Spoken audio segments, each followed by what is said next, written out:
Welcome back.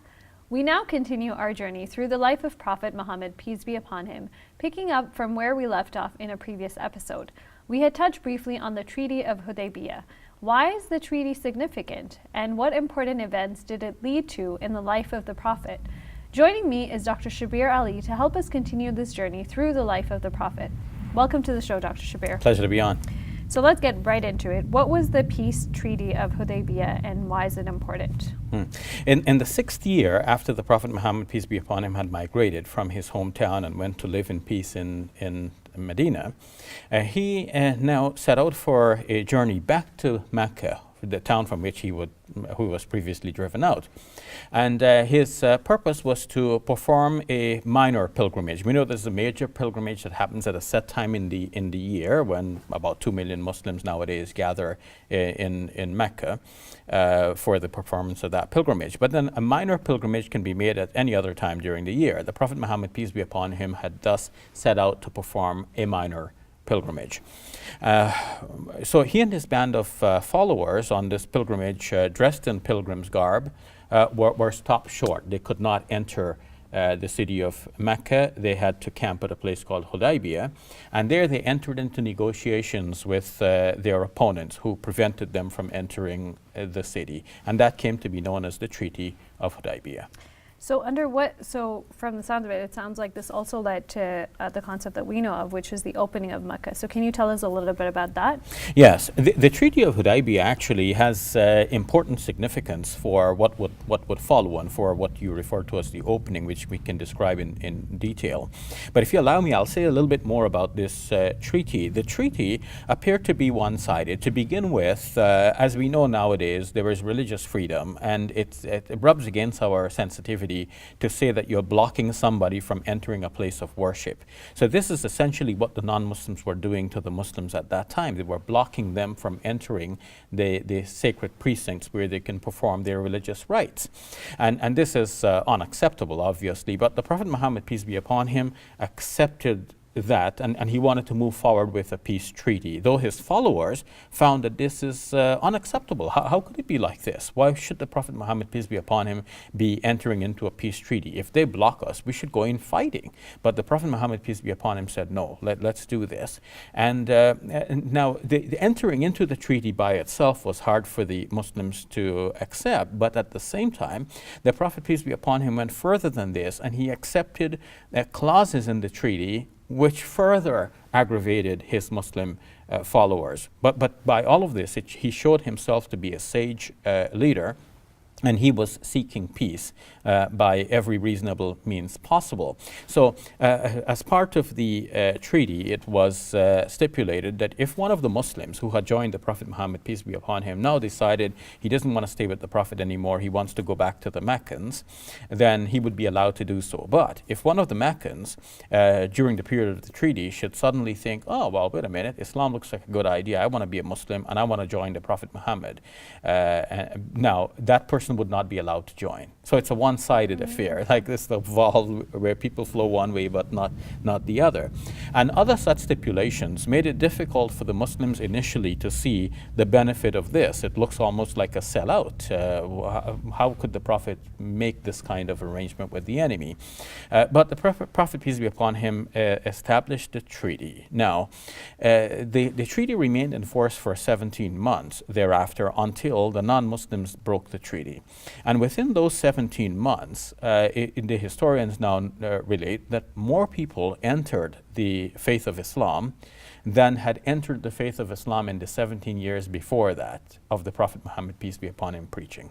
So was that a strategy almost, if we think about it now, that Prophet agreed upon his terms, and then it so happened that, there are more Muslims entering now than ever before? Well, in hindsight, we can see the wisdom of that strategy, because you see, if you are at war with other people, and this was the situation previously, that the non-Muslims were coming in one battle after another to attack the Muslims.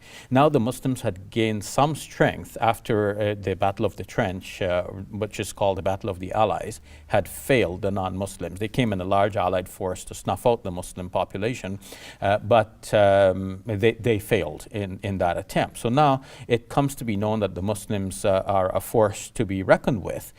But the Prophet Muhammad, peace be upon him, rather than assert that force and say, here we are big, strong, and powerful, now you have to deal with us as a military might, he set out peacefully to make pilgrimage. And in that pilgrimage, he enters into a treaty showing that he has the desire for peace. Now, why does that work for Muslims?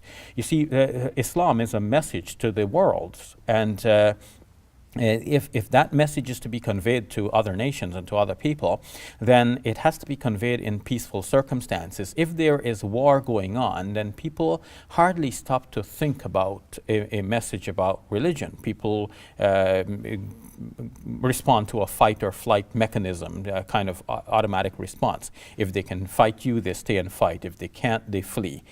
So either fight or flight. But in peacetime, people interact with each other. They share ideas. And then if Islam is a good idea, which we believe it is, then non-Muslims would be more privy to that idea. Now they can stop and think and say, yeah, that sounds like a good idea. Why am I not a Muslim? Maybe I ought to be a Muslim too.